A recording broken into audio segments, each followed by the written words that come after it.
On the bird, David Mercer, former deputy financial director for the DNC, also Republican strategist Susan Del Percio, and Bo Dietl of Bo Dietl Associates. Okay, let me start with my DNC guy. You listen to two right-leaning, you hear a Tea Party, you also hear one of our political analysts talk about Chris Christie. He's not a man to mince words. Listen to the governor ripping into a caller about his choice, Christie's choice, of schools for his kid. Send your children to public schools, you send them to private schools. So I was wondering why you think it's fair to be cutting school funding to public schools. What's her name? What's her name, guys? Real quick, because the governor's talking. What is it? Gail. Talk to Gail. Hey, Gail, you know what? First off, it's none of your business. I don't ask you where you send your kids to school. Don't bother me about where I send mine. All right. Look, he calls him the way he sees him, David, but will that translate into votes? I'm not sure beating up on mothers is going to get you anywhere. You know, obviously, Chris Christie is weighing on a lot of people's minds, and in particular, the Tea Party has to be very concerned. Despite what we heard from Amy, we know that Ryan out in Iowa, the Tea Party chair out there, says, look, a lot of people look like Superman when they're not in, but once they get in, they only turn out to be Clark Kent.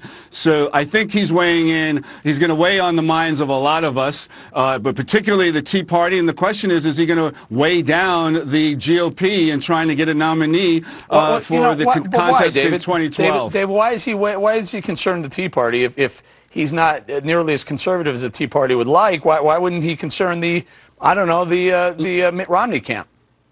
Eric, if Rick Perry can be put flat on his back on immigration policy when he's been touting jobs and no one wanted to hear that message, but they're getting on him and causing him to lose the Florida straw poll because of his performance in the debate and on immigration, then Christie's going to have some problems. When he wants common sense gun control, when his Attorney General, Paula Dow, didn't even sign up with the other Attorney Generals, as the Tea Party would have liked for her to sign up and challenge and repeal Obamacare, as they call it, he's going to have some problems. Hang in there, David. I want to get the rest of the panel in. Susan, take a listen to Donald Trump this morning on Fox and Friends talking about Chris Christie. Do you think Governor Christie should run? Well, it's very late. He's a very good friend of mine, George, and I know him probably as well as anybody, and he's a great guy, and he's doing a great job. I own a lot of property in New Jersey. I sort of don't want him to run. He's doing a good job in New Jersey, but I think it's very late, and I personally don't think he's going to run. What do you think, Susan? I don't think he's going to run either because it is very late. We just heard that we see the Florida primaries moved up, South Carolina's moved up. It is extremely difficult to put together that kind of team. He would have been a fantastic candidate if he decided maybe 2 months ago or even a month ago, and I would have loved to see him run, but right now it's just not the right time for him to do it. Well, you know, I was just on the phone with Senator Scott Brown before I came over here, and he's facing a race against an ultra-liberal there in Massachusetts, a very tough race. She's to the left. It's all about the people. We have all these independent voters, Eric, out there. We have to appeal to them because without the independents, you don't beat Obama. Bottom line, Christie might not be Mr. T-Man Tea Party, but certainly he is different than Obama. And I honestly, we should stop fighting and splitting splinters here because we have to beat Obama. There's a step before beating Obama. Well, you got to get the GOP nomination. Exactly. Exactly. That's but exactly my point is, if the Tea Party's so strong and they don't like Christie and they're going to say it publicly, he's not conservative enough. Let me bring it out to David. David, you're agreeing with me, but here's the issue. With the, Susan points out some of these races are pushed forward, which means there'll be a lot more time for, let's say, a far right-leaning Rick Perry or a right-leaning Michelle Bachmann or Herman Cain to move it back to the center after getting that nomination, right? That may be possible, but with regard to Christie, Christie's window just went down in terms of him raising the money, getting ground troops out there, and waging an effective campaign. Now, Bill Clinton was a late entry, if we remember, back in 1992 in the Democratic primary. But I'll tell you, having worked for Bill Clinton, that Christie is no Bill Clinton. And the choice now that the Republicans are facing with this talk about Chris Christie is whether or not we're going to have a flip-flopper or a flip of the coin. All right, we're going to have to leave it there. Coming up, Ann Coulter on those wild Wall Street protesters and Roseanne Barr's crazy idea to behead the rich. Coulter's next. I have been very frustrated for a long time about especially corporate personhood and how that has really squeezed out the ability of the American people, the people that democracy is filled with. Okay, folks, here we go. Ready, camera one. Roll open.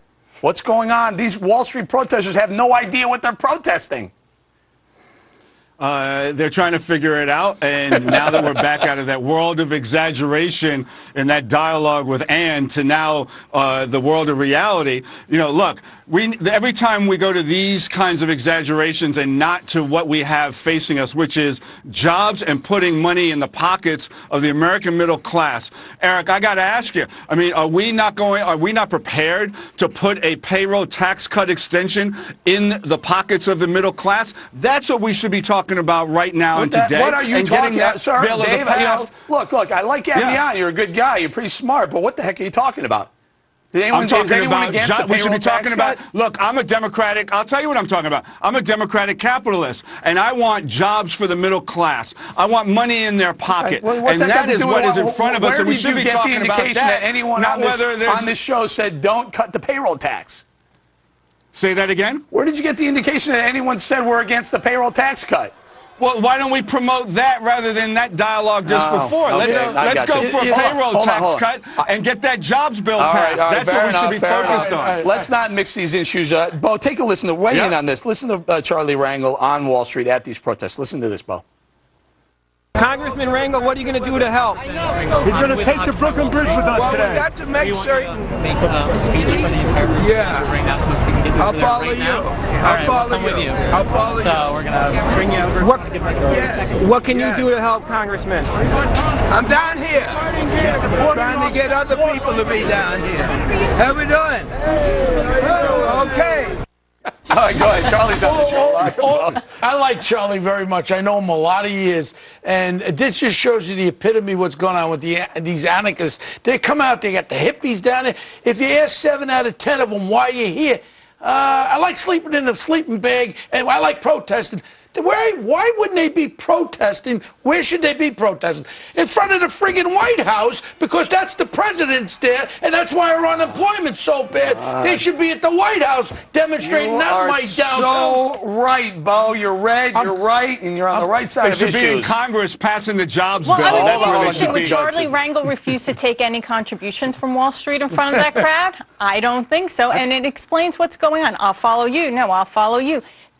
They're walking in circles, and you know they walk the wrong way on the Brooklyn Bridge. It is funny that all these protesters, you're looking at the pictures of protesters, do you think they have any idea that Obama, their hero there, is the one who's taking the most corporate contributions from Wall Street of any?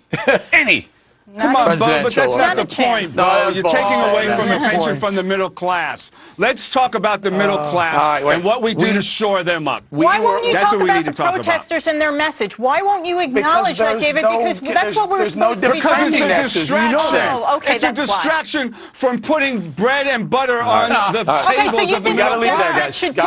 Guys, we got to leave it there. Coming up, terror mastermind Anwar al-Awlaki caught a Hellfire missile right about here, and President Obama got a round of applause. Well, what do you think? Well, American soft or let's all be real about one thing. I got to congratulate our president for doing what he's doing with these drones. Whether it was the Bush, whether it was Bush's policy or not, we know he's going to take a beating with these lefties on the left side because of what he's doing right now. Then you're going to tell me because this American that became a fanatic shouldn't have been taken out. But what if that bomb would have went off in Times Square and it killed 200 people? I'm all in support of what the president's doing. You're a detective, right? Yeah.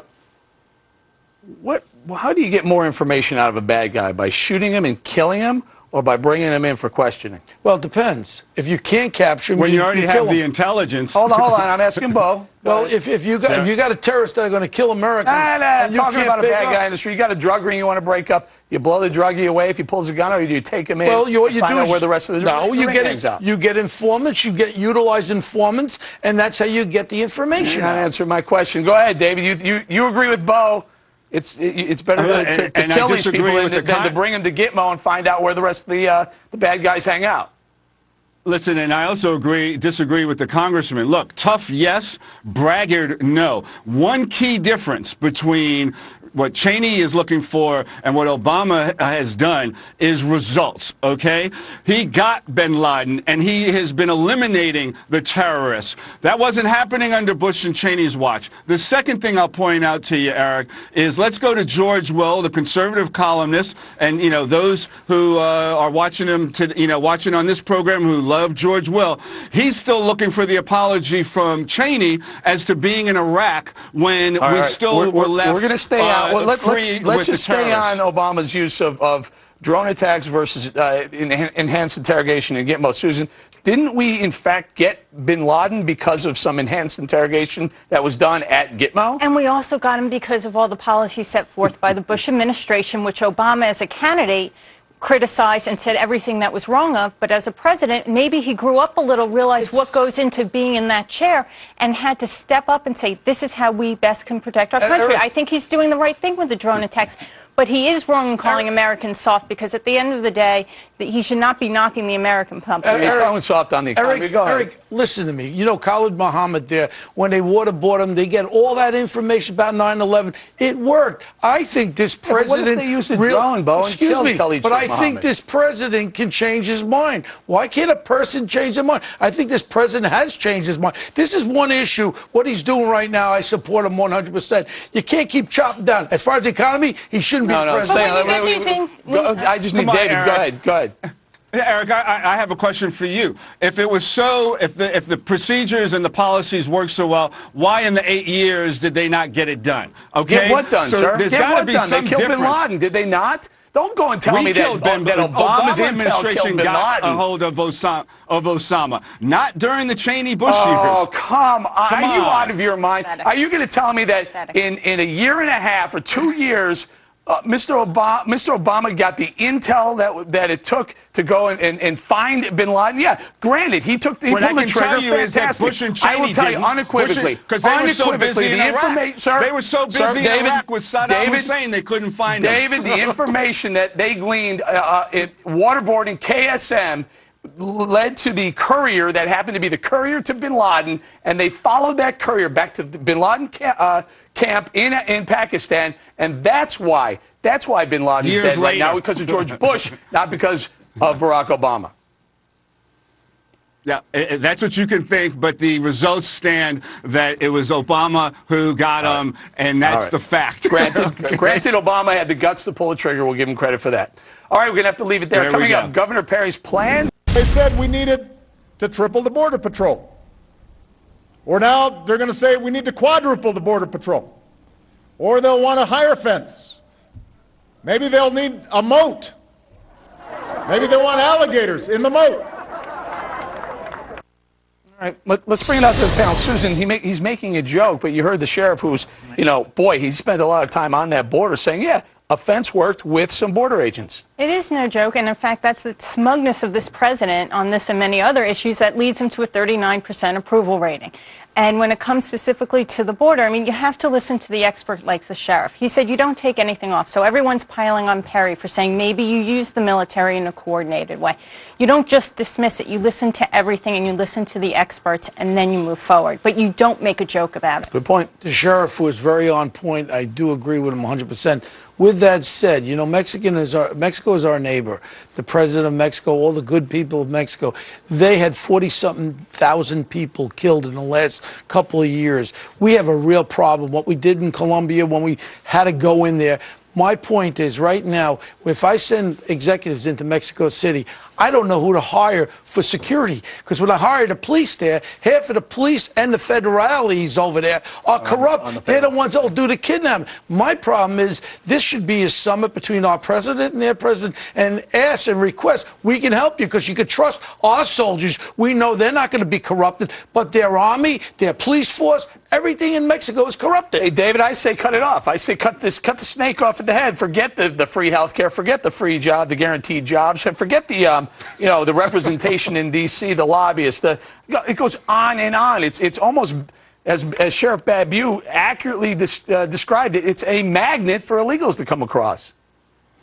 Look, the way I look at it is, and I'm glad to see that there's some support for an infrastructure bank, and that it will create jobs if a fence was an option. But I think we could spend that more on the crumbling buildings and schools, and hopefully with that acknowledgement, we can see a jobs bill passed and get on with things that are more realistic as it deals with. Realistic, guys. Hold on, Susan. I've heard the number somewhere. I've heard $2 billion. I've heard $6 billion.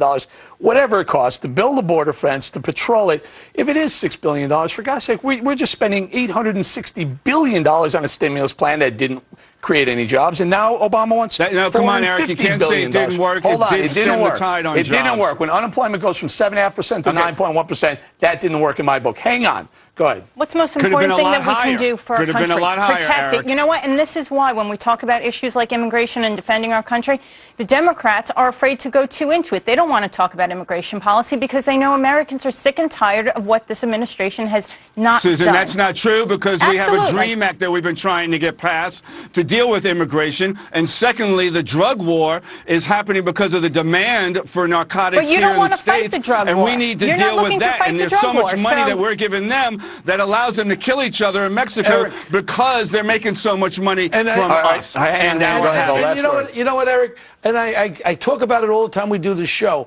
What is the problem with picking up people and taking their picture, fingerprint, DNA, eyes?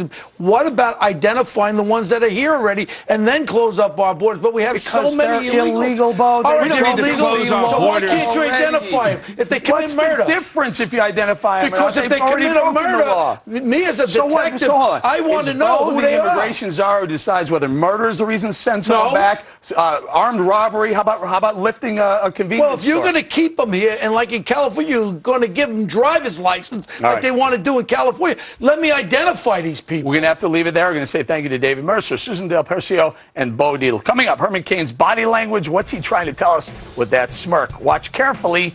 Our body language expert is next.